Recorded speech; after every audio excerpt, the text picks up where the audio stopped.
మీ business ఏదైనా మీ ఊర్లో promotion చేయాలంటే అది సుమన్ టీవీతోనే సాధ్యం. ఇప్పుడే సంప్రదించండి.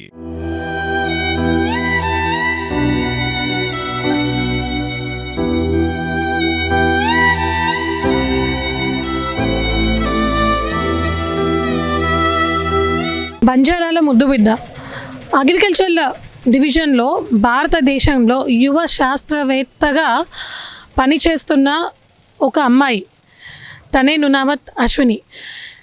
ఆకేరు వాగు ప్రమాదంలో తను విధికి బలైన విషయం అందరికీ తెలిసిందే. అయితే తన కుటుంబం ఏదైతే ఉందో అది చిన్ననాటి నుంచి కూడా చాలా కష్టాలు పడి, వాళ్ళ నాన్నగారు ఎంతో కష్టపడి కూలీ నాలి చేసి నా బిడ్డని ఒక స్థాయికి తీసుకురావాలి అన్న ఉద్దేశంతో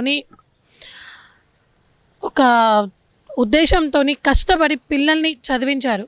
తను ఎక్కడా కూడా 10th వరకు ఎక్కడా కూడా తను ఒక్క ప్రైవేట్కి వెళ్ళింది లేదు. ఫస్ట్ నుంచి 6th వరకు ప్రైమరీ ఏదైతే ఉందో తను పుట్టి పెరిగిన ఒక మారుమూల గ్రామం గంగారం తండాలో చదువుకోగా 10th మాత్రం క్లాస్ ఫస్ట్గా 10thలోనే ఆ రోజులలో క్లాస్ ఫస్ట్గా ఇదే స్కూల్లో కారేపల్లి ZPHS స్కూల్లో అయితే చదివింది. ఇక్కడి నుంచే తను ఒక గొప్ప స్థాయికి వెళ్ళాలి, వాళ్ళ నాన్న ఆశయం తీర్చాలి, అమ్మ నాన్నని బాగా చూసుకోవాలి అనే ఆలోచనలకి బీజం పడిన చోటు. ఇక్కడ నుంచి తను ఇంటర్మీడియట్ బైపీసీలో చేసి తర్వాత అగ్రికల్చరల్ BSc చేసి తర్వాత MSc నార్త్లో చదువుకొని ఏ ఒక్క ఆడపిల్ల కూడా ఈ రోజులలో అంత ధైర్యంగా ఎక్కడ కూడా ఎటువంటి అవరోధాలు అడ్డంకులు లేకుండా అంత దూరం వెళ్ళి ఉద్యోగం చేసి ఇప్పుడిప్పుడే కుటుంబం ఒక పొజిషన్కి తీసుకొస్తున్న సమయంలో విధి వారి తలరాతని కాటు వేసింది. ఇప్పుడు ఇదంతా మీకు ఎందుకు చెప్తున్నానంటే ఒక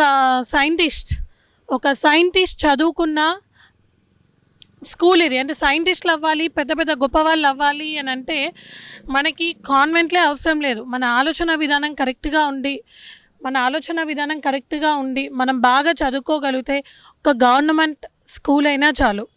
వ్యవసాయంలో మెలకువలు తెలుసుకొని రైతుల చావులు ఆగాలి, పంట నష్టాలు జరగకూడదు అని కొత్త ప్లాంటేషన్స్, బ్రీడింగ్స్ ఇవన్నీ చేసుకుంటూ తను ఈరోజు బ్రతికి ఉంటే కొంతవరకైనా కూడా భారతదేశానికి వెన్నుముక్కగా భావించే ఒక రైతుల ఆత్మహత్య ఎంతో కొంతవరకైనా తగ్గేది.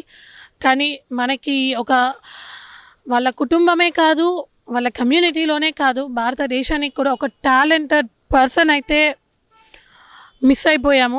అటువంటి అమ్మాయి మళ్ళీ పుడుతుందో లేదో తెలియదు. అటువంటి అమ్మాయి మళ్ళీ రావాలి అని కోరుకుంటూ తన పవిత్రమైన ఆత్మకి శాంతి చేకూరాలని కోరుకుంటూ సుమన్ టీవీ.